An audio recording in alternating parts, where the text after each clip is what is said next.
Welcome back, ladies and gentlemen. Welcome to another episode of What Suits You. And today I have with me Bryson Nakai Chapman. Yes. So man, we actually started talking in a B-Doc randomly. Like literally randomly. Like Yeah. you know me at work, I don't really talk a whole lot. I just kinda do what I do. And then you were just like, yo, what's up, man? I was like, the fuck? Like, hey dude. But we actually kinda had like a really good conversation about like self improvement and things of that nature. So I kind of want to do like an update and just like ask you like how is your self improvement journey going, and like has there been any new findings or since that conversation? Yeah, like I just remember that day that I was like feeling really fucking good. I don't remember what day was it last week? It had to have been either Wednesday or Thursday. Oh yeah. Because those are the only days that I worked last week because I was off that weekend. Yeah, so it had to either been Wednesday or Thursday. I think it was probably Wednesday. Yeah, like so exactly a week ago. Yeah. Yeah, so like during the I actually like right after that I was like, cause I've been on like I was talking about like how I've just been like on the go. Yeah. The past like during that time it was like 2.5 weeks, and it was like really good like vibes. I was just like it just felt like I was fulfilling something. Yeah. And like right after the days after that, like Friday, Saturday, and a little bit of Sunday, but like I was so exhausted from all of that like I had to take a few days, and I was just like in my bed not doing anything. Yeah. And then like Sunday came around, and I was like, you know what, let me get back onto the grind and get things done. And then same with yesterday and going on today. Yeah. So it's actually been pretty good. Still trying to stay consistent with my lifestyle. Man. And yesterday I was with my friend Revis. We were over at the gym, and shout out Revis. Shout out Revis. Hey, you probably won't listen to this, but no, we can send it to him. Fuck it. Yeah, send it to him. Yeah. But yeah, just like really taking into consideration what you were talking about, like with my getting into a little bit of martial arts, and also so because he's a little into boxing, so that's why I was like, hey, I need to learn how to fight. I know I suck at it, so everyone does when they first start, man. Yeah. That. Dude, learning how to fight, getting your ass kicked is a prerequisite to learning how to fight. Yeah. I was, Matt Laston? Yeah. Sorry, Laston. Yeah, me and him spar like all the time. And we were talking about that like literally last night we sparred. Oh, wait, I saw you guys downstairs. Yeah. Yeah, we went upstairs. Yeah, we spar all the time. And I was telling him, we got to talking, and I was like, dude, do you remember what you were like when you first got hit in the face? I was like, dude, because I bitched out, man. Like, I was like, nope. Like, I was like, this ain't for me. But you keep coming back, you know what I mean? You keep coming back. And I think that plays directly into what we're talking about, because, like, in order to self-improve, you have to first realize, like, the things that you suck at. You know what I mean? You have to first realize, be like, dude, I am not good at X. And then, like, wanting to get better. Like, and people are going to make fun of you. People are going to laugh. People are going to say what they say. But it's like, that's only because they're not doing it. Yeah. People that have gone through it, they never laugh at somebody who's going through it. It's like you see like super jacked dudes in the gym. They're not laughing at the guy who's like super skinny or like super fat, because they're like, that was me. Like, I still feel that way. That's why I'm still doing it. Anybody who's ever been a fighter, they see someone like trying to learn how to fight, they got respect for him. Because it's like, yep, no, that was me. Like, I got hit way more than that when I started, you know? So, like, you gotta, I think it was, what was that TV show? I think it was Adventure Time. Jake, the dog. Yeah. He said, being terrible at something is the first step to being kind of good at something. He's 100% right. That is true. Like, because anytime you start something new, you're not going to be good at it. You know what I mean? Like, unless you just have, like, a natural ability for it. But even then, you can only go up. You can only get better. You know what I mean? That kind of brings us into our first topic here is, like, the self. Are you familiar with Jordan Peterson at all? Jordan Peterson, I'm not. No. So long story short, he's done a lot of things, but he's a clinical psychologist, and he talks about like what the self actually is, and it kind of like made a lot more sense to me when I heard him say it, to kind of like help me kind of bridge the gap in some of the issues I was having with self-improvement. So one of the things that he says is that the self is the thing that governs how you transform over time. So you know how people say like, oh, you're good as you are? Yeah. Like, that's not good advice, because it's like you're not improving.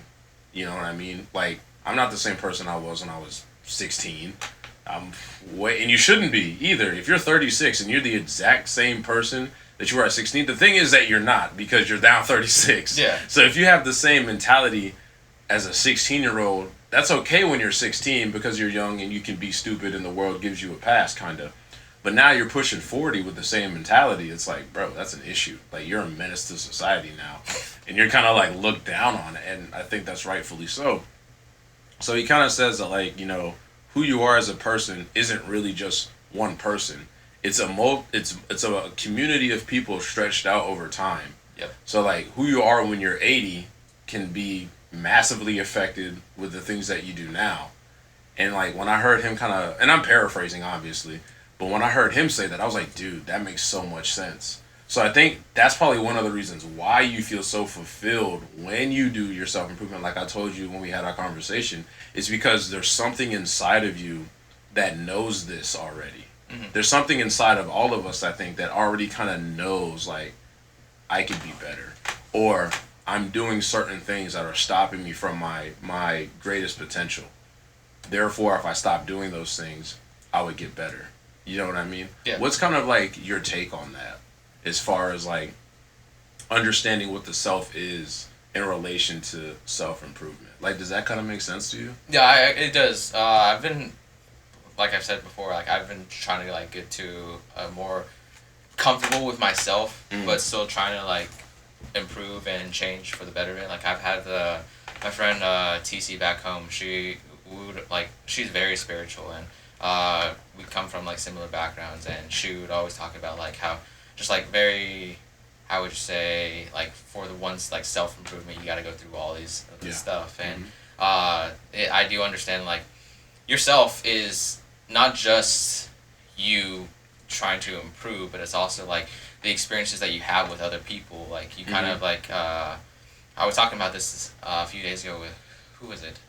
I forgot what or who I was with, but we're talking about like how like certain people will adapt to certain situations. Have you like sing with I remember it was Lee and Jazz. Okay. They were talking about, shout out those two. Shout out. We were talking about like how like I like different accents and everything, like learning languages, going along with how people like act differently with when they're around other people. Yeah. Like kind of like a human concept. Like that's how like. Ooh, that's a good point. Yeah, I didn't even think of it like that, because that's still the self, but the self is like changing to fit the environment. Exactly. Type thing. Yeah. And I like body language and everything. Like I for sure have dealt with that, because like coming back from the reservation, that's like where I grew up, and I was always a certain way with people that I was similar with. Like I was half Navajo, so I like was around all full native. My family were very traditional, and I grew up with my grandparents, so I had like that accent with it, and then I also had like the traditional background to it. And the people that I grew up with, we all had a certain way that we would talk, like different like stuff. And as well as like learning the Navajo language, you have to have that accent to say a lot of the words, especially with like the linguistics with it. And then going off the reservation my sophomore year, going into, even though it was like 30 miles away, it was like a culture shock for me. People talked a certain way. There was a lot more white folks, but there was also Hispanics or people that I was not used to at all, and I would start speaking like that, or even like from TV shows and stuff like that. Just like because I was more like it sucks to say, but I was in a way a sheltered child.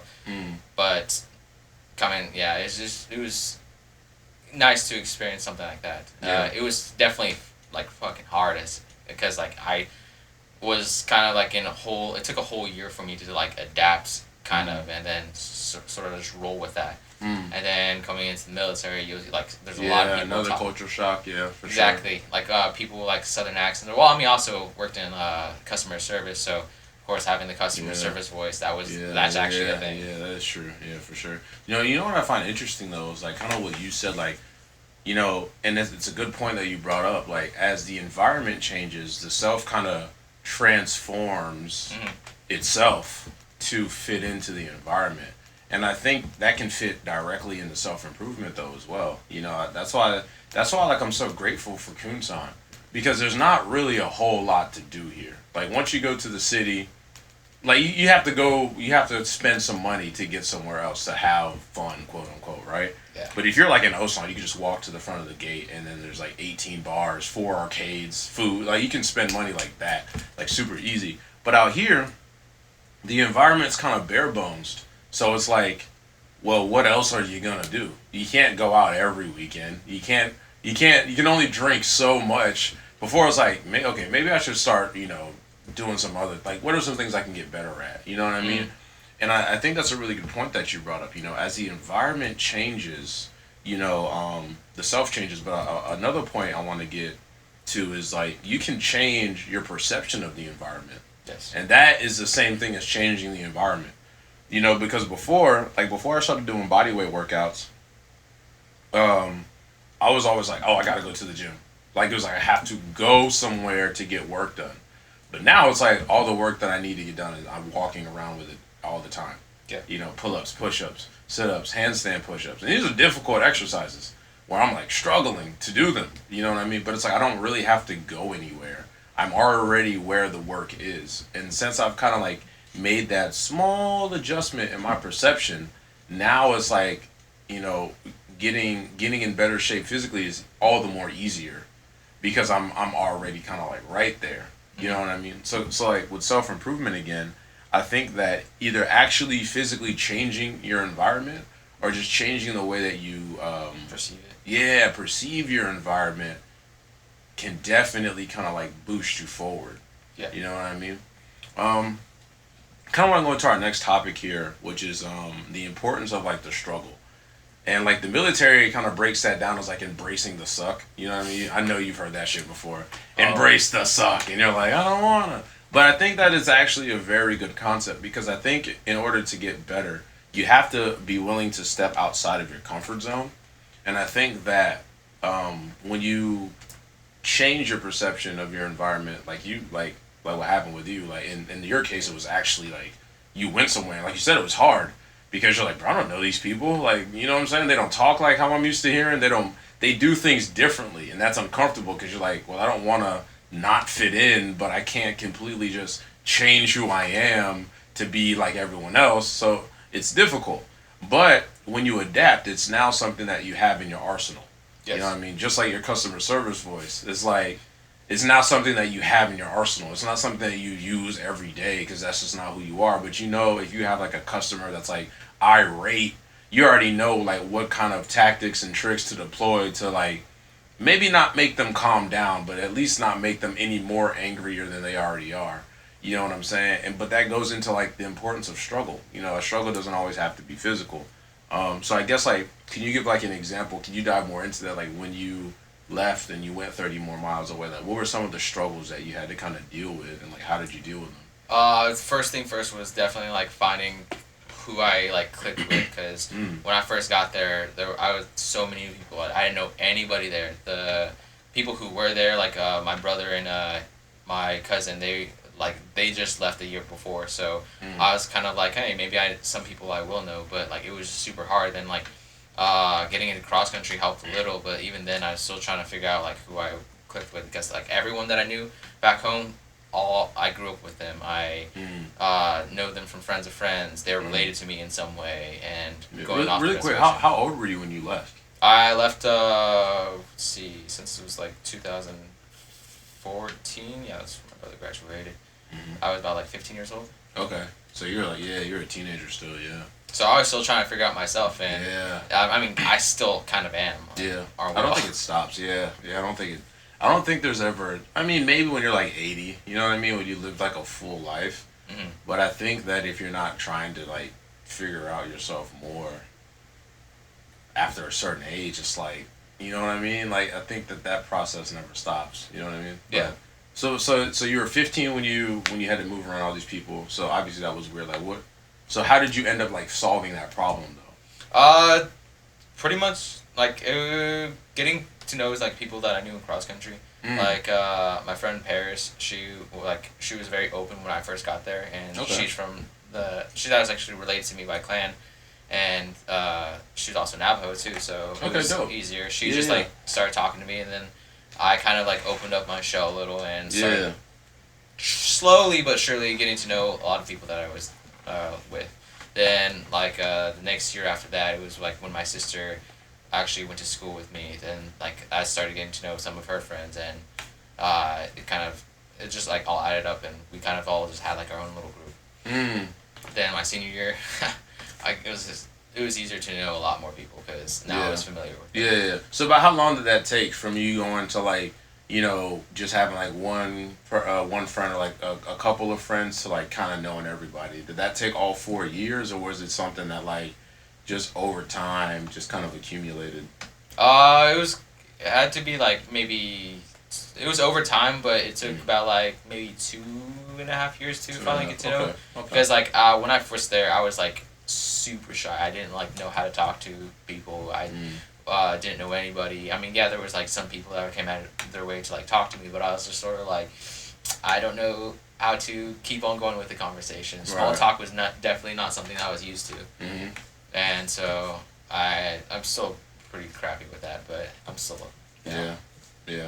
I got really good at small talk because of Tinder. Okay. Tinder is how you practice small talk. Oh yeah, for sure. Yeah. So what's your favorite color again?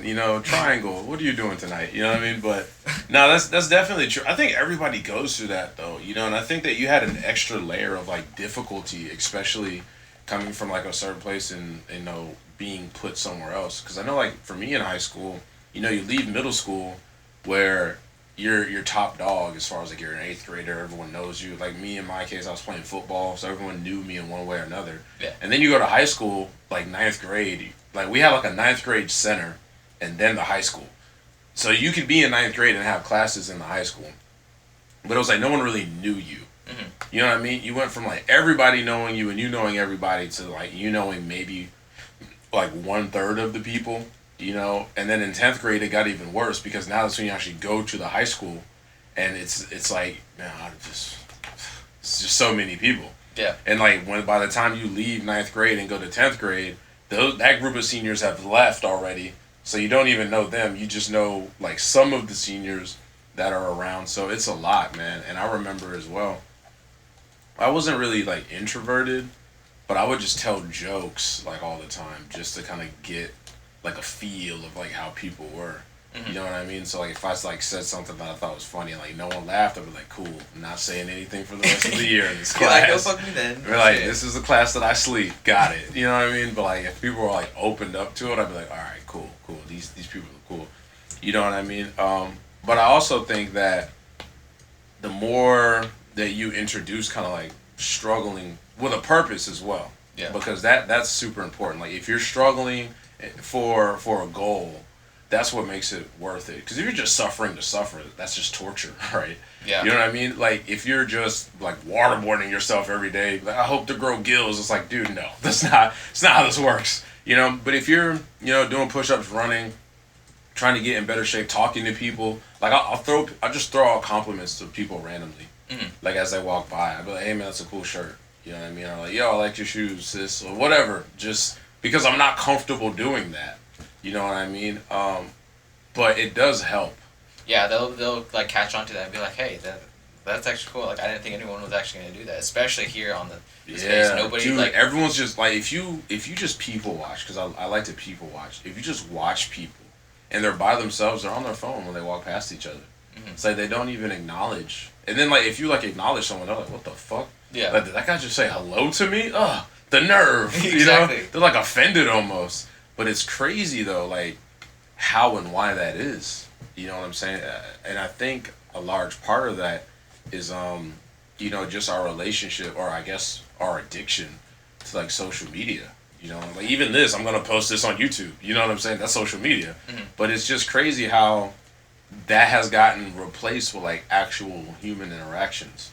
And I think a lot of that kind of has a negative effect on a lot of people, but I think it has a more damning effect on a lot of men, because we want to feel like needed. Men want to feel like, we're doing something with our time that's positive, as opposed to just, not doing anything. Yeah. But I think that goes into like, how to apply the struggle in your life. It's like, well, if social media is like one of the biggest quote unquote culprits, start cutting it out. You know what I'm saying? Like I took Instagram off my phone just to kind of like limit my distractions. So like, I want to ask you, like, what's your relationship with social media, and how has it changed as you've gotten like more, or as you've gone more onto your self improvement journey, if it's changed at all? Right now, like I still have my stuff downloaded. Like before, uh, for most since like social media has come out, I just like stick to kind of keep them to myself. I already know like some tactics that like some people will know to like identity theft and stuff like that. I'll try to like not to put too much information out. But I mean, the only thing I do now is just like pretty much share stuff on Facebook. I mean, I still have those. Like I said, there was a period in time where I didn't have any of that on my phone. I mean, yeah, like it sucked too because like I would always be like, oh, just because I don't have the app, like I'll just go into like the web browser. That's not the same.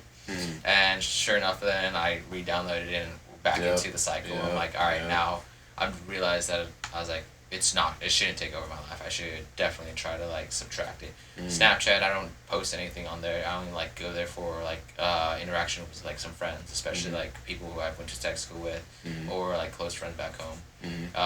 Yeah, but I can see that especially TikTok. Oh my god. Dude, TikTok is cancer, bro.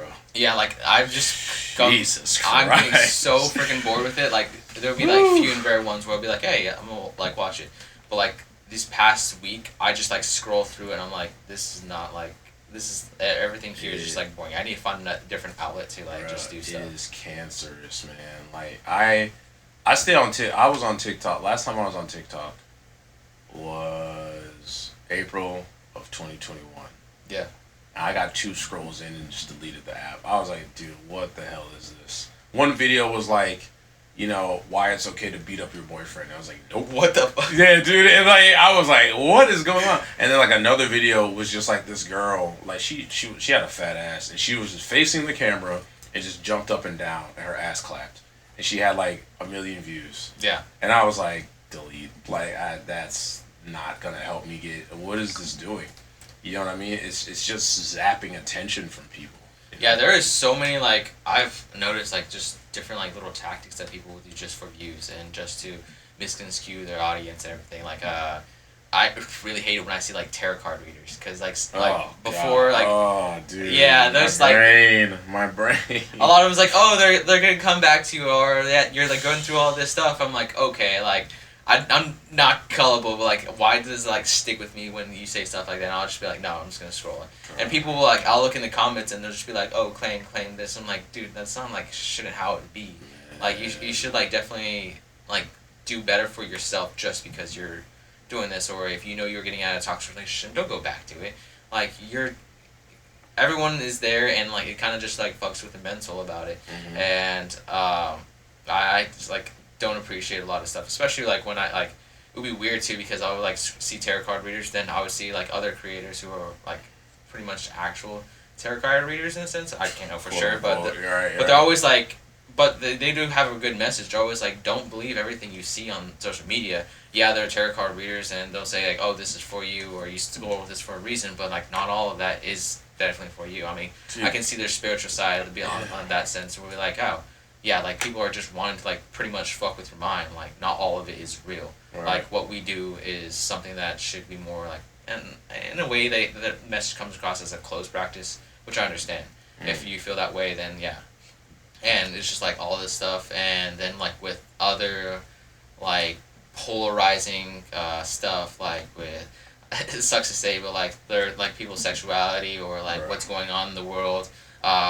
Trump supporters versus Biden supporters versus like all of our just everything is pretty much crazy. Yeah, it's madness. Like, dude, man, like the tarot card readers is one thing because it's like they make money from that. Yep, is the thing. Like, and I don't know anything about it, but it's like, how hard is it to like paint your face a certain color, throw up a fucking moon sphere thing in the background, buy some tarot cards off of Amazon, and then start telling people how to live their lives. And they do private readings too. And exactly. And people will just pay them, and they're like, yeah, I should get back with my ex who used to beat me every day and kick me in the chest. And it's like, that's what the cards say. And then that person's dead. Like, it's crazy, man. And yeah, I couldn't do it.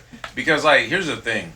It's like those apps are designed to zap, like to take your attention. That's why you re-download them. It's like it's not really there to make you better. And you know, power to the apps because they don't make any they're not forcing you to download it. They're not forcing you to use the apps, but they're so good at playing on the mechanisms like human brains weaknesses. Like that's why like you'll close an app and then like you'll do something for a second and then you're like, oh, I wonder what's happening on my phone, and then you'll open the same app right back up and you're like, why the fuck did I do that? Yep. You have no idea why. It's just like boom boom boom, like your brain just does it, and then you're stuck like, why did I do that? Like, what was the point of that? It's like you're not thinking rationally, and there's some thought-provoking stuff on there. I'm not saying the whole internet is bad. I'm not like, you know, one of these old people like, the young people. No, but there's a lot of stuff out there that is there simply to distract you. It's either there to distract you, piss you off, or like divide. You know, there is a lot of content out there that is peaceful and wholesome. But even then, it's kind of looked at as like weird almost. Like people want to be pissed off by what they see. Yeah. That's why are you familiar with like the Fresh and Fit podcast? Like, Fresh and Fit. I've heard of it, but they have a whole bunch of content. They have like Money Mondays. They do like Fitness Fridays. Okay. But that's very positive for men. It helps them like, hey, this is how you get your money up, fix your credit. You know what I'm saying? You can do this if you're wondering about real estate. If you want to know more about crypto, they do stuff on that. Gets maybe 100,000 views after like 6 months, maybe. But yet they have some chick on there with like an OnlyFans who's talking about how she like sucked up 70 dudes in a night, and then Fresh is like throwing her off the show. Millions of views, right? Everybody wants to see that. Everybody wants to be like, oh, how could she say that? Like, subscribe. And then it's like, but your attention is focused on the wrong thing. Yeah. You know what I'm saying? No disrespect to them. They just have a business. But it's just interesting to see like what people pay attention to. You know, so more of like, for me it's more of like when you start paying attention to things that help you improve as opposed to distract you, I think that's when you really start to see like good, forward progression and self-improvement. You know what I mean?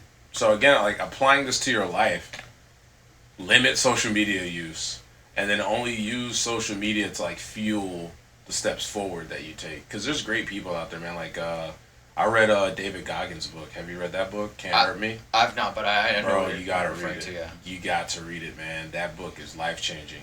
Because when you learn everything that man has gone through, and still overcame, and still became a Navy SEAL, still broke the world pull-up record, like ultra marathon runners, still did all of those things, knowing the background that he came from, knowing that he should have been a statistic, it's like, bro, I have no excuse.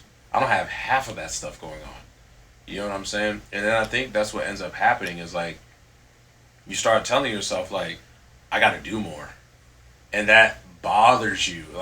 And that's the thing, is like, you can't quit. You want to. You're like, I'm tired, I'm sore, ugh. But then you stay in bed and you're just like, fuck, I'd rather be miserable out there than miserable in here. Because the people that can quit, they do. And they're fine with it. They're like, oh, it wasn't for me, it was too hard, whatever. But when you aren't doing something and it bothers you, that's when you know, like, oh shit, this is my life now. Like, I can't not do this. But I think that's why starting is so important. Because once you start, it's so easier to keep it rolling. Yeah, once you start, man, it's like, oh no, it just is what it is. But starting is what stops a lot of people, ironically enough. You know what I mean? A lot of people go, oh well, it's too hard or people will say this or people will say that. You know, so I guess going back, like, what are some of the things that you want to improve on in your own personal life, and then I guess kind of how are you gonna navigate to get there? Because I wanna go back to one of the things that you said earlier, but I want you to answer that first. Okay. So what I'm trying to work on for is myself, like more so like body, like how feeling comfortable with myself, like what I've gone to before. Because I've always been a pretty big kid pretty much all of my life, and I've had like a lot of self-conscious like thoughts where I'm just like, oh shoot, I don't like how I look in this. Like, what if people will see this? Now I'm starting to think about it. I'm like, yeah, people will see it, but like I know what I'm doing is gonna be better better fitting for myself. And like there are a few like comments that I would hear every now and then. Not really, I haven't really received much like bullying or any of that sense on it, but sometimes I'm just like, dude, like it's more so like assuming what they're thinking, and I'm sort of like that kind of like that's what I wanted to get to. Yeah, that's what I wanted to get to. And so now I'm like going back into my mind. I'm like, yeah, that they may think what they're thinking, but I'm still doing what I'm doing to be better for myself. I'm still working on it. It's better for them to think like that and seeing me in the gym and seeing the progress versus me not, or them not seeing me at all in my room and not doing anything to fix the problem. Yeah. And I'm realizing that like what I went back to is like, you know, the Air Force has the pillars, the mental, physical, spiritual, and social. And with the social, I'm starting to get better at talking with people. Like when I first got into the military, it was weird too because like I kind of conditioned my mind to not talk with anybody at all. Like BMT, I did not really converse with like a lot of people I was with. Yeah, a lot of them were really cool, but some of them like I just kept to myself. Then that kind of like went on with tech school. Complete opposite from what I was before the military. And then with tech school coming around, I kind of got a little out of my shell, but still had that same mentality. Then Kunsan here, I'm actually like really grateful for it because like going back to perspective, like I was like hating it for like I don't want to be like disrespectful to the country, but like I was like hating Korea itself. But then I was like no, I'm not hating Korea. I'm just hating like being stuck on this base and not doing anything for myself. And I was like and I also like added like little struggles that were just like I was dealing with. I'm like using that as an excuse, like I don't have money because I'm paying for my own car back home. I have all these bills that I'm not doing, but I'm like, all right, well, what amounts am I spending it on? Some nights I will go out, or like I would spend it unwisely for myself. Now I'm starting to realize that hey, not everything is pretty much material. It shouldn't be like that. So I'm starting to really spend more wisely on that and going into the gym, because I would always like think about it, be like the thought is always there, just going to the gym, like what else am I gonna do? But was so used to just being in my room and being on my bed and just be like regretting everything. I'm like, dude, like I have to get out there. Yeah, like now I still kind of do that, but I'm now going to the gym a lot more. And I'm seeing it more as like a resting, like oh god, like what I was talking about this past few days, where Friday and Saturday, where I was just like needed to recharge, and I'm seeing it as that like I spend my time trying to like talk with people, like here with just having actual like human interactions. Yes, and I hate the whole like social media thing where it's like I was never good at texting, so I would have friends that would be really annoyed with me because I would like call them and they would be like, just text me. I'm like, even now, man, like my sister would text. I'm like, just no, I'm not reading a paragraph. Just call me and tell me what you have to say. No, that's definitely true. But going again, we could have a whole separate episode about social media because it's so deep in our society, and it hasn't even been around that long. It's only been around like 10, 15 years, but it's already like most people. I think like now most of our interactions with people is through social media. You know what I'm saying? That's why it's like weird if someone just like shows up to your house like without calling or sending you a message. Just like, why are you here almost? Unless you're like really cool with that person, they're just there all the time. But even if you are really cool with that person, how did y'all meet? Chances are it's from social media nowadays. You know what I mean? So I think social media can be a really good tool for self-improvement, but it's just like a lot of the times, man, it's not. You know, a lot of the times it's used as a crutch to try to find something else. Yeah. You know, and I found myself doing that as well. Like when I first came to Korea, because I got here in 2020, and dude, man, I was with this girl, and then we broke up, and then like my mom was still asking me about her, which was weird. Dude, it was a lot, just kind of like boom, boom, boom, like back to back to back to back to back. Yeah. And I kind of found like the same thing, like oh, I didn't like Korea because if I was still there. But then I just started to like slowly like reframe it in my mind. Like when you start doing resiliency, there's a class where they talk about reframing, which is just perspective shift. You know, you start looking at a problem for what the problem actually is as opposed to what the problem is making you feel. And then you can look at it more like directly and kind of solve your issues. You know what I mean? And I think that is kind of like that's like the basis of self-improvement. Is finding a problem and then figuring out how to fix it. Yeah. You know what I mean? Like for me, it was always like, I'm not doing enough. But it was even harder I think in my case, because a lot of people were always telling me how proud they were of me. Like my parents were always like, "Oh, we're so proud of you," and I was like, "I didn't get out of bed until noon." Like you're like, "Why are you proud of you?" Yeah, you're like, because like that's the thing. It's like when you don't feel like you've earned it, it like cheapens the compliment almost. Whereas if you know you got busy and you know you put in work, and someone's like, "I'm proud of you," it's like you fucking better be like, you know what I mean? I earned this. But if you're just chilling, like not doing anything, and someone's like, "Oh, I'm so proud of you," it almost like rubs you the wrong way. Cause you know you're not the best that you could be, and you know you're not doing the things that you should be. So it's like, why are you proud of me if I'm not even proud of me? You know what I mean? So I think that's why self improvement, again, is like so important. Is because it makes you proud of yourself. Mm-hmm. It's like, dude, I got up today and like I did 100 pull-ups. I'm proud of that. You know what I'm saying? I got up today. I ran 2 miles, 2.5 miles. I'm proud of that.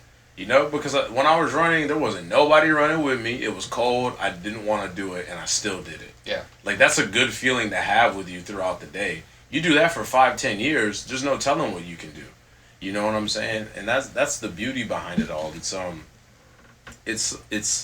not you're good as you are. It's I'm hard on you because, or like talking to yourself. I'm hard on myself because I believe that I can be so much more if I add just a little bit of discomfort in my overall life. Yes. As opposed to just being like, oh, I'm proud of myself. Like, and here's the thing is like you can do both. You can be proud of who you are and also look forward to who you're becoming. And I think that's like the good balance because some people are just like, oh, I'm fat, I'm ugly, I'm this, and then they start hating themselves, and that's counterproductive. Yeah. Because it's like that's not going to really help you get to where you want to be if you're not treating the person that you are now like you care about them. That's how you get better. Is that you show someone you care, and then you guide them on how to fix their weaknesses. You know, if you kind of treat self improvement like you're responsible for, treat yourself like you are. Just like Jordan Peterson says, he was like, take care of yourself as if you were taking care of someone you're responsible for. Yeah. You know, it's like if you have a kid, you know, you're not gonna let the kid just eat ice cream all the time. You're like, dude, drink some water. You know what I mean? Like, get up early, stretch, do these things. You need to so you can be big and strong. If you kind of look at yourself like that, I think it kind of like definitely helps out. Oh, that's something that I should think more about because I'm a person that would go above and beyond for people, and I've realized that I would do, but like I didn't think of it like actually applying that for myself. Mm-hmm. And well, I mean, like I've been getting into like with confidence and stuff like that. Like that's something that would be like, all right, we need more of this, and so I'm also like kind of restructuring like how I talk with people, because I know that like with the whole mental thing was just like, oh, I wonder how they think about it. And, like, so now I'm actually, like, going above and be like, hey, does it look like I'm changing? Because, like, I feel like I am, but I'm not, like, I can't be too sure. And if I get that reassurance, I'm like, all right, I'm going to keep on going. Mm-hmm. I think a lot of the change happens mentally first before physically. You know, because, like, you can't look at someone and be like, oh, they're changing their perspective. Like, we just don't have that vision. Like, you know, that's not how it works. But what it is like I think it works like this. Okay, so like you change your perspective on something, and then that affects your attitude, right? Yes. And your attitude affects your beliefs, and your beliefs affect your behaviors, and then your behaviors or actions are the same thing. So I think that's how it goes. It's like once you start changing your perspective, your attitude and beliefs, your actions have to follow. Like if someone is like a die-hard Raiders fan, they're gonna have Raider gear, go to all the games, know all the players. You know what I'm saying? Like their actions follow their beliefs. Just like if someone's a Christian or if someone's an atheist, you know, their actions follow their beliefs. So I think it's the same thing here. Like when you go, okay, maybe it's not Korea that's so bad. Maybe it's just how I'm looking at it. I'm gonna start looking for like the good things. You know, I was in Yosu the other day with my girlfriend, and we were just chilling, and it was beautiful, man. Like the sun was out, there's fish hopping out of the water. It was literally like being inside of a painting, and it was just so quiet. Like there was no rowdiness. It was just peaceful, like the breeze. You know, and I just sat there and was present. I was like, wow, you know, like just wow. That's all you can say, because you're literally there in that moment. like I was trying to like think of other things, and my brain was just like, nah, let's just take this in. I almost fell asleep because it was so peaceful. Yeah. It was just like, wow, like this is really my life. You know what I'm saying? Like I'm in a place that this is readily available to me. Like people spend, their whole life savings to get to do what I get to do in a weekend. You know what I mean? Perspective. You know what I mean? Perspective, and it changes your attitude. It shifts things around in your head, and your behaviors follow that. You know what I mean? And I think that goes back to applying self improvement into your life. Like you said, you took time to just not do anything. I take days like that too, but I like to like go and travel away from like base to go do nothing. You know what I'm saying? Like I'll go to like Jeonju and like chill in the village, or go to not Seoul, because Seoul's kind of busy, right? Yeah. You have to do something in Seoul, but any place like a city that's like not super big, or even like the islands that are just over here. I'm still yet to go over there. Dude, you need to. The water wall's nice, man. The water wall. Water wall. Oh, water wall. Okay. Yeah, it's nice. It's nice too, because again, it's just peaceful. Yeah. Like it's a beach. Like there's not a whole lot of people out there. Well, now it will be because it's like summertime. It's starting to get warmer, so people are gonna be hitting the beach. But it's just nice, man. Mm-hmm. And you're just there like, wow, like this is what I do on a weekend. You know what I mean? Like I can just go to the beach on a weekend. That's what I'm actually about to do tomorrow too, because I've been talking about it so much. I've had friends who go there and they love it. They're like, yeah, just go on this like day and you're fine. Dude. Just walk like the little mountains that are on the islands. I'm like, okay. Yeah, they got a guy there you can buy like scooters from as well and just like zip around on the coastline. Oh, that's awesome. Dude, last time I was down there, I went with Mr. Yi. Shout out to you, Mr. Yi. We went out there with him, and yeah, he got us all like scooters. We got to pick our scooters, and we just zipping up and down the shit. They go pretty quick too. Yeah, they're going like 45 miles per hour. So you're like, and it was cold, so we were just zipping in and out. I was like, oh man, I might hit something, but it was a lot of fun.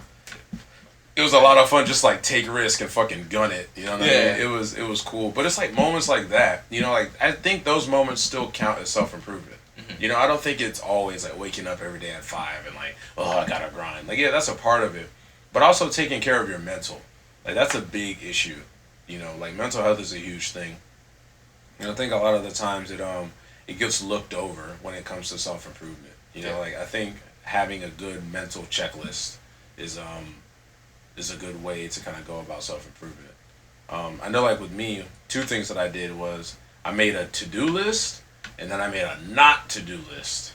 And my not to-do list was a little bit more helpful than your to-do list. Because like you have things to do, you can justify reasons why you shouldn't do them, or I can do this later, or I can do it in this way that's a little bit easier. Like there's millions of ways to go around it. Yeah. But with a not to do list, it's like don't do this, and you're like, well, it's harder to kind of maneuver because the line is more, I guess, drawn in sand. You know what I mean? So having a not to do list was super helpful. You know what I mean? So I guess like if you had just 5 things for each, 5 things that you wanted to get done, we'll go for 5 years. 5 things that you would add to your to-do list, and then 5 things that you would add to your not to-do list in closing here.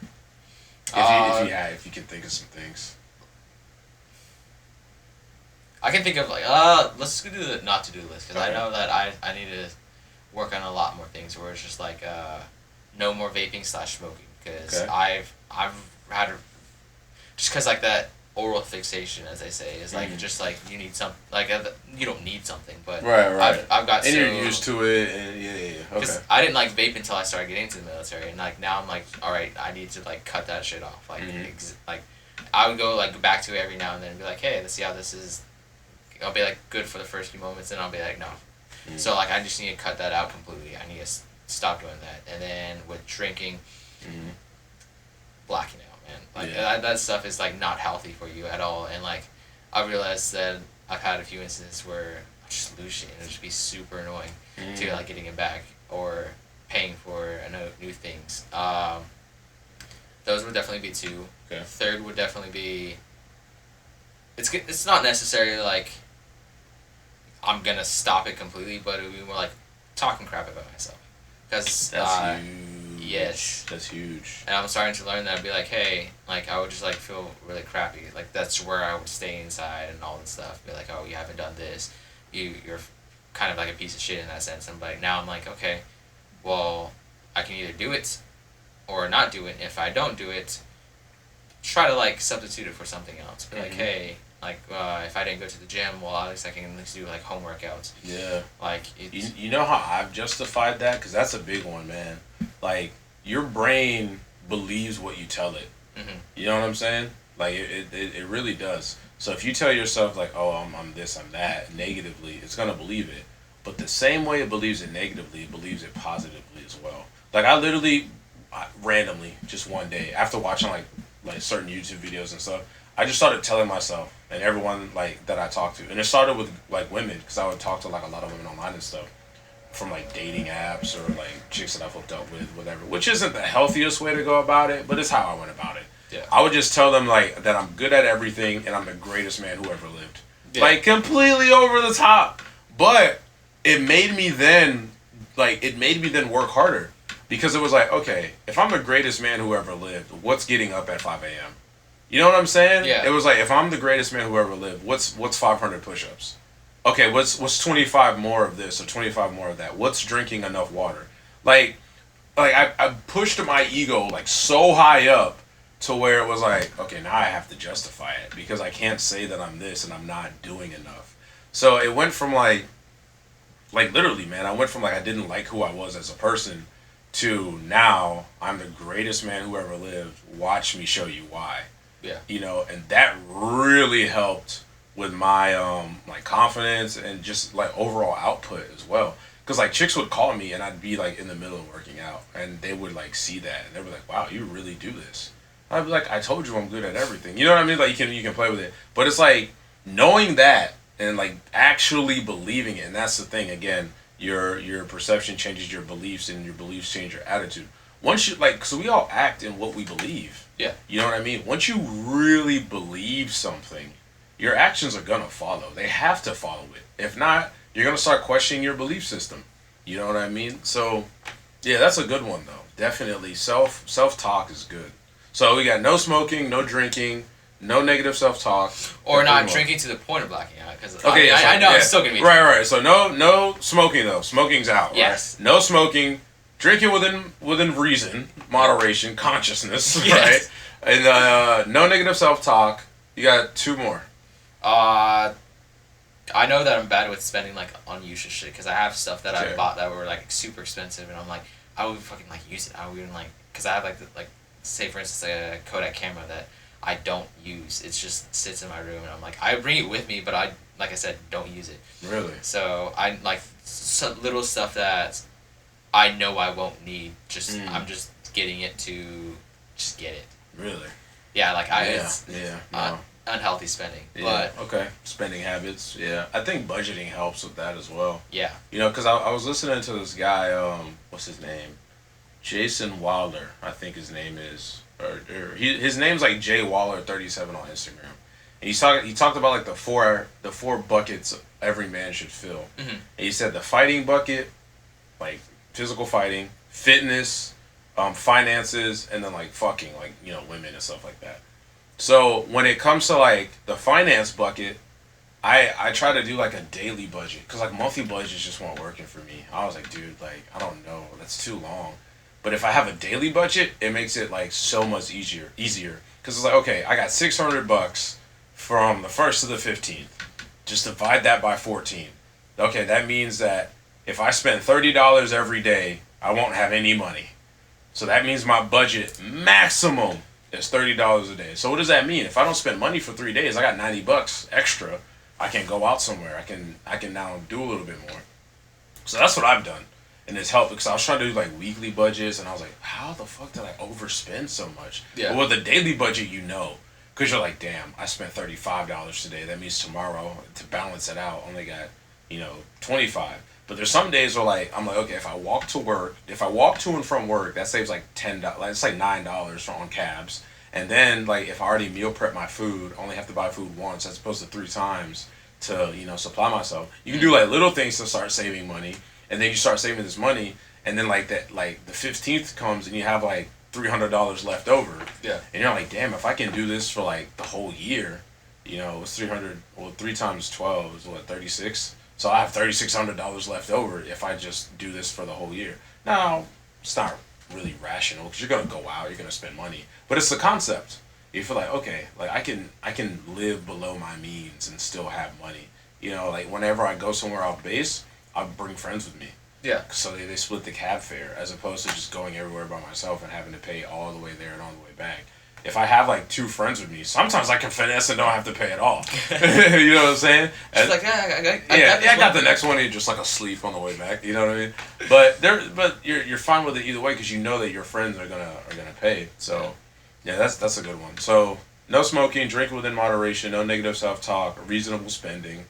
Got one more. This one's more of a social thing. Like I've been trying to be more quiet about things. Like I need to stop talking too much. Like, because I'm a person that explain that to me. What do you mean? like I'm a person that like really likes like when I get in conversation, I'll go in deep conversation. Sometimes like I'll say too much or I'll say something that like just like comes out of pocket, like, oh shoot, maybe this person shouldn't know about this one thing. Like whether that be with involving someone else or even like involving myself. Feel like I just need to be more quiet in my actions, like especially since I'm trying to do better for myself. I do want to like get more like clarification, be like, hey, am I doing good and stuff like that. But I'm also like, don't overbear it. Be like asking continuously because that's just gonna annoy people. That's the one thing like I've been focused on for most of my life. It's just like do not annoy people. Just more so because that I feel like that would paint me in a better light, but also paint like I'll just feel better about it because if I say something that someone knows about and like you don't know what they're gonna do with that information. True. They can talk to someone else and it's just yeah, I just need to be more quiet about like my personal stuff. Other people respect other people's privacy and yeah, I just don't want anything to kind of reflect back to me in that negative light. Not just because it's like, oh, I don't want this person to think me. No, it's just I don't want that stuff to be too much because like how I think about it is like say we would like some stuff that we would talk about off base if it's like we're going to work. You don't know who is listening at all, like especially with True. like civilians and stuff like that. You like I've noticed like some things what we would say that like maybe we shouldn't talk about it in that sense or like you just be like, oh, anybody here can say something, but you just don't know. Like yeah, it's just like crazy like how much information someone can get with just like following another person. Right. Do you think though in some instances it's better to ask for forgiveness and permission though regarding that? Like in certain cases where you might overshare but it's for the greater good as opposed to not. Or a better way to phrase it is, you know, you said that you don't want anything negative to reflect back to you. But do you still think in some instances, you know, in order to have a valid point, someone who stands on the opposite side of your point may not like what you have to say, but that doesn't deny its usefulness or utility. Do you think like sometimes that is still relevant or I guess in some cases, especially if it's like based on truth, I'm like in some cases like I can't be too honest or like I can't lie for shit majority of the time. And so like if it's something like it's a valid point in that sense and is also truthful, then yeah, then I'm gonna be like, all right, well, you're probably gonna get pissed off for me saying this, but like that doesn't negate the fact that it is true, or like it's just gonna hurt somebody just for it being true. Like okay, well, like yeah, you can be or mad for a moment, but take like time to consider it because I'm not just gonna like blow it out there just for no reason. right? I'm gonna blow it out there because it should be going for full circle in a way. Yeah, I think it goes into like intention. Yeah. You know, like if you say a truthful statement with the intention of like not hurting someone and they end up getting hurt, then I don't think that that's necessarily a bad thing. But if you're just like being a dick, then obviously, you know what I mean? That's like, okay, you said that with the intention to cut. Yeah. And that person got cut. Now you can't be mad at the retaliation. But if you say something that's true and it's hurtful to that person, I think that that's like, it's okay if that reflects negatively, but it's only because of how it's perceived. You know, in the military, they always say perception is reality, and it's like, no, reality is reality. Yeah. You know what I mean? Like, perception is just how you view reality, and you're supposed to be somebody reasonable based off of your rank.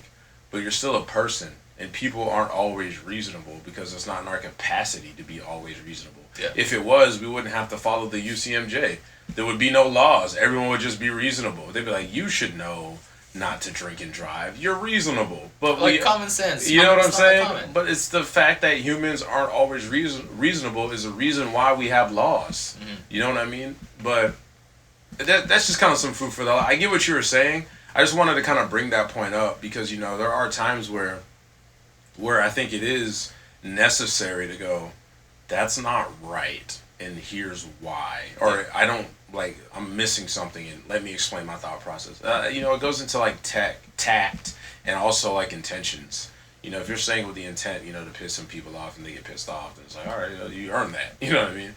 But if you're saying it with, like, hey, I'm not trying to be offensive, or if I may be so bold to, you know, and then you kind of frame it in a way to where it's not, like, I'm not trying to step on any toes, but there's some things that aren't adding up here. I'm missing some things. I think that's fine. So just to recap, no smoking, drinking within moderation, no negative self-talk, better spending habits, and I guess be more tactful with speech. Is that fair to say? Yeah, I guess. Okay, so that's the not to-do list. What is the to-do list? Maybe not the direct opposites of that, because that would be too easy. So let's stick with like the physical side. Okay. Yeah, of like the self-improvement to-do list. Like what are 5 things there in that regard? I've already there's just like small things like exercising. At least exercising at least 4 times a week. Like that is something that if I take like 2 days off in a row, that should be fine. But still keeping that like consistency, like nothing below 4 times. Okay. Another thing would be like getting my diet up. Like I've since I'm losing weight, I want to keep like a caloric deficient diet. And so far I've been pretty good with it. Like some days it's like I slack, but there's a book called Eat Smarter by Sean Stevenson. And he has like a whole section on fat loss. I didn't read it because I'm pretty low body fat just naturally, but like in one section of the book he talks about how almonds like cut body fat in half. Eating almonds on like an empty stomach.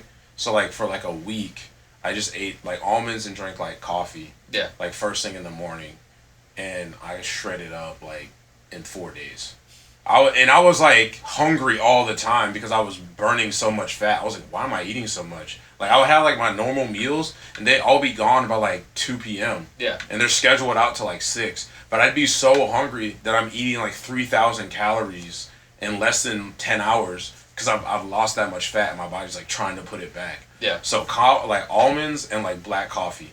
I'd have like cream, maybe not creamer, but like sugar. Or you could put creamer in it. I'm sure it would be fine. Or just like don't like do it to like work. Yeah, you know, it's just like, you know what I mean, like be moderate with it, moderate drinking, right? Yeah. But yeah, dude, like that shit, I shredded. Like even like my face was like a little bit thinner. I was like, wow, because you never think like almonds would help you like lose fat. And he explains it. This dude's like a scientist. Like he explains it and breaks it down in that book, man. And also he talks about like sleeping better, like how the more you sleep, the more fat you burn, and he kind of goes into all of that. So I would recommend that. So consistency is number 1, and then nutrition, right, is number 2.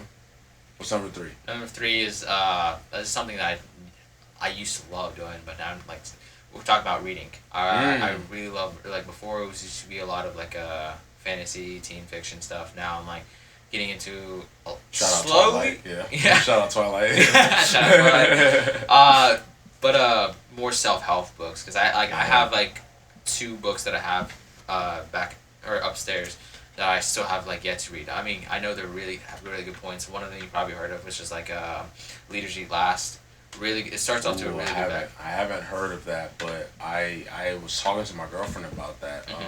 Because like me and her, we kind of operate on like a king and queen system. Yeah. You know what I mean? And I always say like the king should eat last, because the kingdom is only as strong. The kingdom can have an extremely powerful king and still be a weak kingdom. Yes. Just like how it can have a weak king and be an incredibly powerful kingdom. Like if you've seen Game of Thrones, when Joffrey was king, horrible king.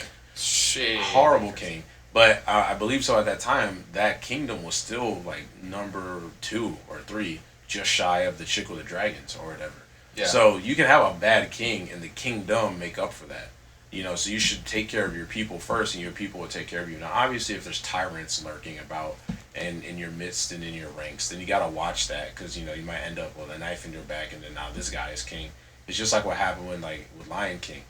Oh yeah. Nobody checked Scar. Like he was just saying weird shit and like not showing up to the meetings. And then like trying to eat like the messenger bird all the time. It's like, bro, kill this man. Like, let's get him killed. Let's get him assassinated. Get him up out of there. He doesn't need to be here. Like, is he really doing anything? You know what I mean? Like, what did he do?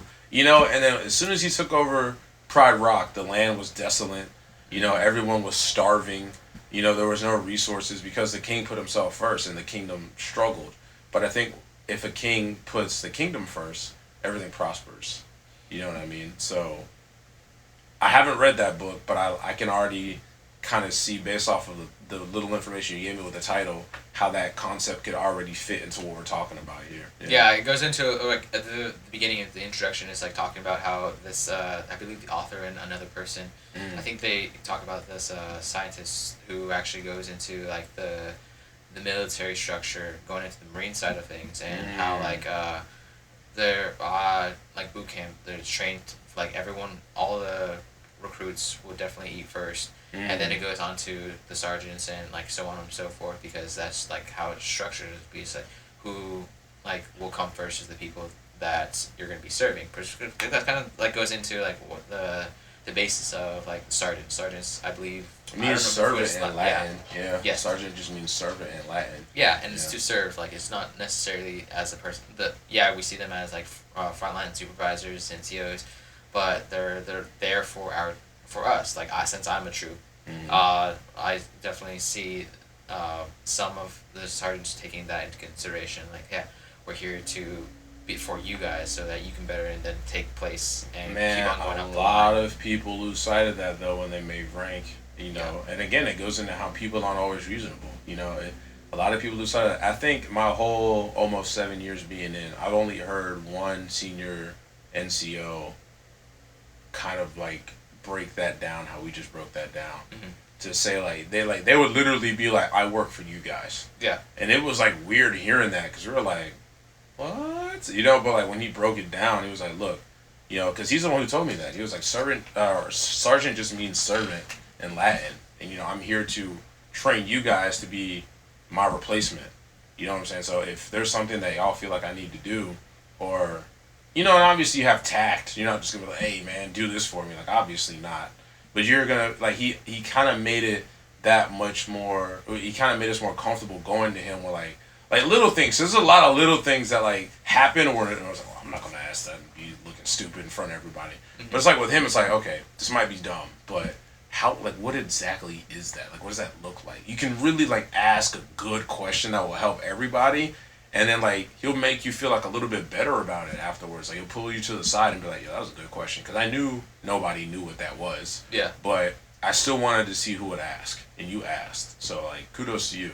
And now you're like, oh, man, like, I was freaking out for nothing. Yeah. Whereas sometimes you ask a question and people are like, you don't know that? And it's like, well, never going to ask a question again. Like, no, I don't. That's why I asked the question. It's like, well, you should know that. You've been in how long? It's like, well, I don't know it. Are you going to teach me? Or are you going to yell at me about how I don't know something? Like, what is the purpose of this? But, the minute that somebody with less rank than you starts talking to you like that, it's like, oh, subordination, this person's this person's that. It's like, no, you're being unnecessary. It's like, okay, you say that I should know it, but I don't. Isn't that the whole point of this class? If I should know it before this class, why am I in this class? Yeah. Like, it's like, but it's not the point. And it just gets crazy. Again, unreasonable, right? So... But I definitely agree, though. I definitely agree. I think that, you got to ask those questions and you got to read. You got to read. And what I was actually really surprised too, because I've had this book for like about a year.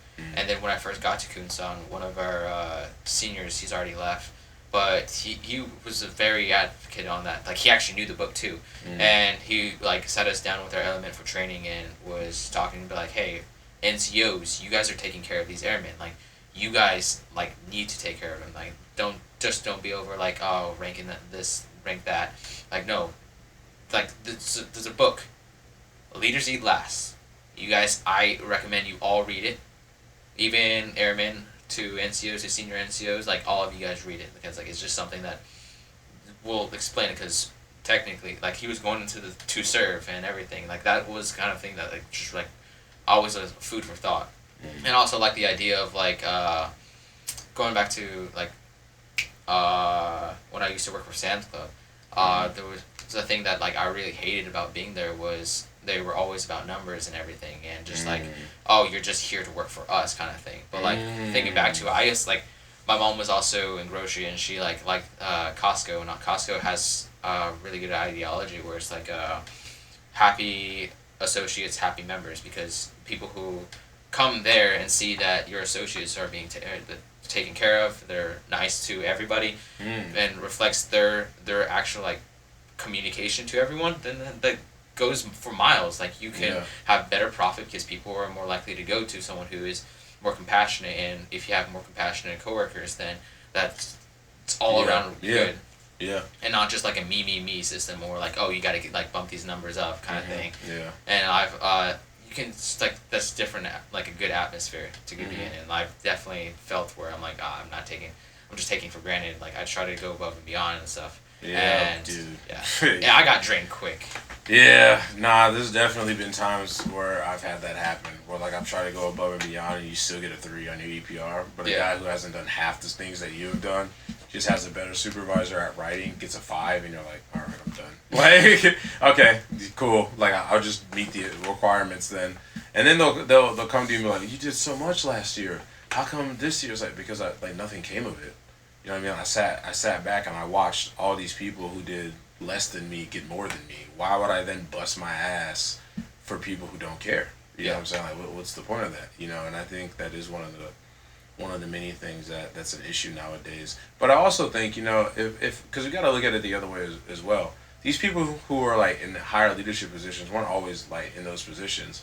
And they must have had it to where, you know, their leaders got to eat first and they had to be hungry. Yeah. So now they're like kind of like waiting for their chance, and now they get their chance, and then there's like some senior airman that's like, well, we should eat first because you guys are the leaders. And it's like, no, we're not going to do that, because when I was in your position, I didn't get to eat first. You know what I mean? Yeah, like, I had this done to me, so now I'm going to do it to you. Yeah, I think that's a normal human response, though. I don't think it's right, but I think it's natural to be like, well, I had to struggle in this way, and I turned out okay, so you have to now struggle in this way. And it's like, but I don't think you turned out okay. Yeah, it's and like, I'm sort of not you, like, so why would I do that? You know? Sort of like, what is that one thing where it's like, has to do with like the father and the child, where it's like, why should the child be blamed for the father's mistakes, kind of thing. And like I've had that happen to me where, an NCO has like brought up, it's like, oh, this is what I've gone through, so now you're gonna go through it. Yeah. And it sucks too, because I'm like, dude, I wasn't even here during that time. This is a whole different generation. Like, that's what, like, it going back into like everything. It's just like, it's harder for us to change because we're like, oh, we will have one group of people that would be like, well, we had it this way, and other people they'll back to the good times, and it's like everything. There's so many sides to this world that you can't necessarily like be stuck on like this one thing, because it's ever changing.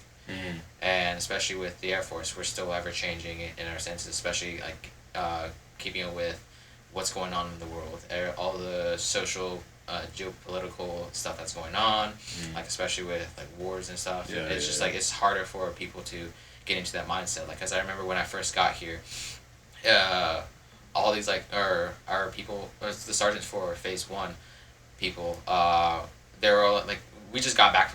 I'm from tech school, so like when people came in that were just like me from tech school, they're like, oh, you don't know that thing? And it's like, no, we don't know It's anything. like, how, bro, that was the big thing, dude. It's like, what are they teaching y'all in tech school these days? It's like, shouldn't you know that as an NCO? Yeah. Like, shouldn't you kind of know what your guys are coming here with? As opposed to just, like, oh, you don't knowing that? Like, you don't know that? You don't know that? It's like... You were just here a few years ago. It's like, dude, no. Like, that's what I thought this was. Because it's crazy, too, because in tech school, they'll teach you, like, when you go to your first duty station, you'll learn this. Yeah. Then you get to your first duty station, it's like, you don't know this already? And it's like, what? No. Like, how am I supposed to do that? And it's, yeah, man, it's definitely crazy how some of that works out. It's just like, why is that the memo? Like, why is that the message? And I'm not saying it's like that for everywhere, not saying it's like that for everyone, but I've definitely run into that, and I struggle to wrap my mind around it. Yeah. Like, if someone genuinely comes to me and they're like, hey, I don't know how to do this, I'm like, kudos to you for, like, A, noticing that, and B, asking for help. Yeah. As opposed to, like, shit hitting the fan and then you're like, I wasn't properly trained. Like, you know what I mean? Like, you're trying to be proactive. It's like that SpongeBob episode where there's just like his mind. Like, oh yeah, all the SpongeBob. We threw out his name. Beef Wellington. Yeah. I'm gonna name this episode Beef Wellington, and people are gonna be like, "What the fuck? What does that mean?" But yeah, dude. So like, let's in closing, man. So we talked about the self. We talked about self-improvement, social media. Kind of talked about like some of those things in the military as well. What advice would you give? That's what I wanted to come back to. What advice would you give your 15-year-old self that just moved 30 minutes up the road and was around all these new people and awkward people? What advice would you tell him? Let's say you're one of the people that he meets. Just what would you talk to him and tell him? Oh, that's gonna be hard because I know I was a pretty big overthinker when I was younger. So it would definitely be like everything will take its time. Mm-hmm. Just give it time.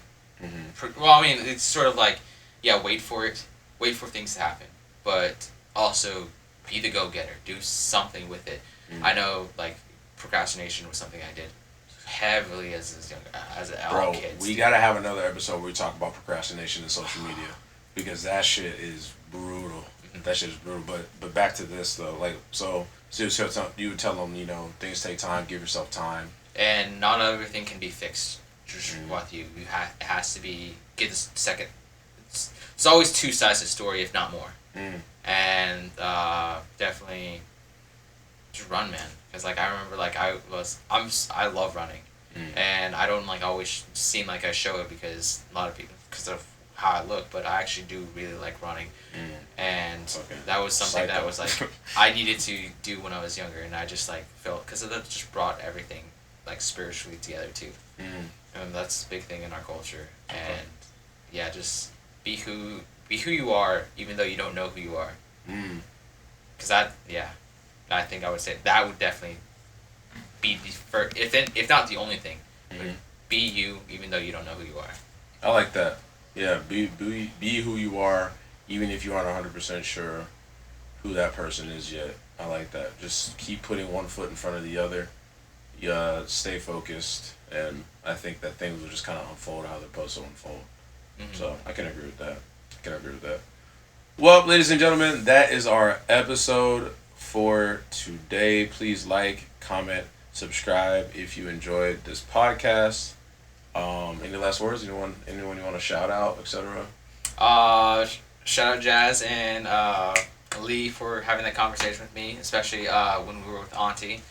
Revis, keep being you, dumbass. But thank you for just listening, because we're no matter how big this will get or just whatever, I do want to help people in the sense of it's gonna be hard, but you just gotta keep it going. Yeah, I like that, man. I like that.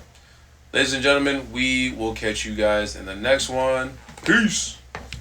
Peace. Peace. Peace. Peace. Peace.